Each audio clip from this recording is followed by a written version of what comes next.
Dahil ako ay sundalo, ikaw ay sundalo, buong tapang at tasno kong isisigaw. Pag-ibig, kapayapaan at pagkakaisa sa bayan ang dapat mangibabaw. Has been erased from its watery grave. By virtue of the powers vested in me by the Constitution and by law, I had to declare martial law in the Mindanao group of islands for a period that exceeding 60 days, effective as of May 23, 2017. Nagkasagupa sa Marawi City ang mga sundalo at mga hinihinalang miyembro ng Maute Group. Nagkasagupa ang tropa ng militar at Maute Group sa Marawi City. Nandun na sila eh. Nakapusto na sila bago tayo pumasok. This man stole the queen from her bed. Hindi agad naunawaan ng mga residente na may malaking pag-ataking gagawin ang Maute Group sa Marawi City.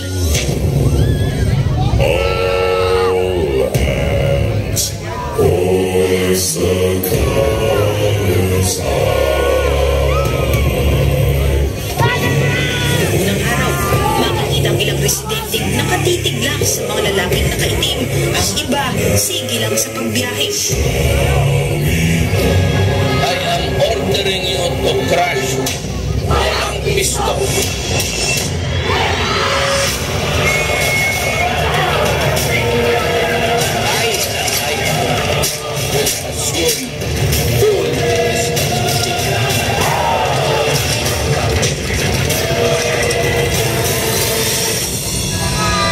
Anak, babalik na si Papa sa Marawi. Namimiss kita. Bata. Ayaw ng mga residente sa matandang malapit kung pinataglang nakaramat ka ng lalaki ng hindi ko kakito natin yung Marawi.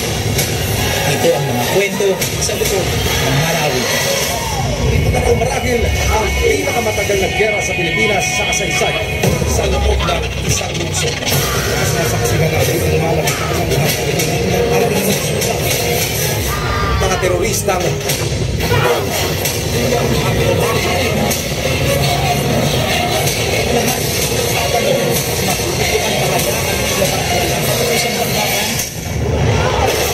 Itigil na ang ingay. Tama na ang tutuan. Itigil na ang digmaan. I think don't kill him out kasi marami na ang sundalo.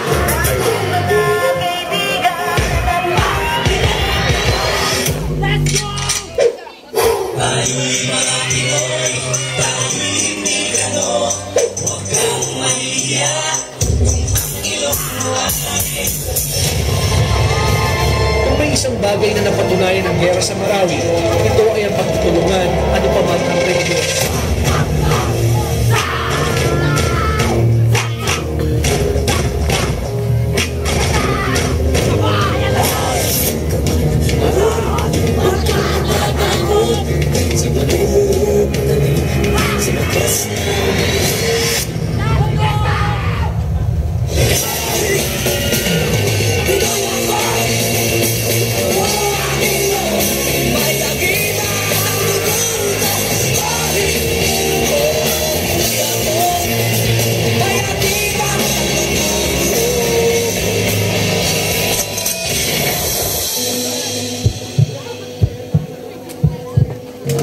Papa, sinunod ko to para sabihin, bukas po ay makakagraduate na po ako.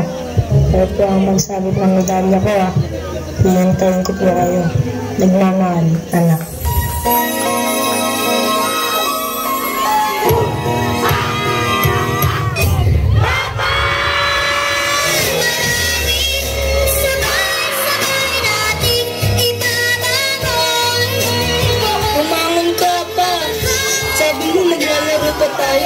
Sabi mo, uuwi ka.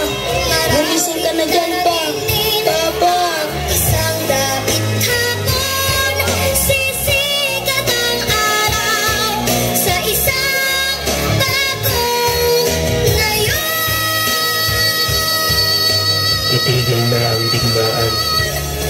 Sana ang labanan nangyaring bangunyok sa Marawi ay ating ang wakasan. Sana matapos na ang digmaan. Ang digmaan matagal nang naghihiwalay sa magkabilang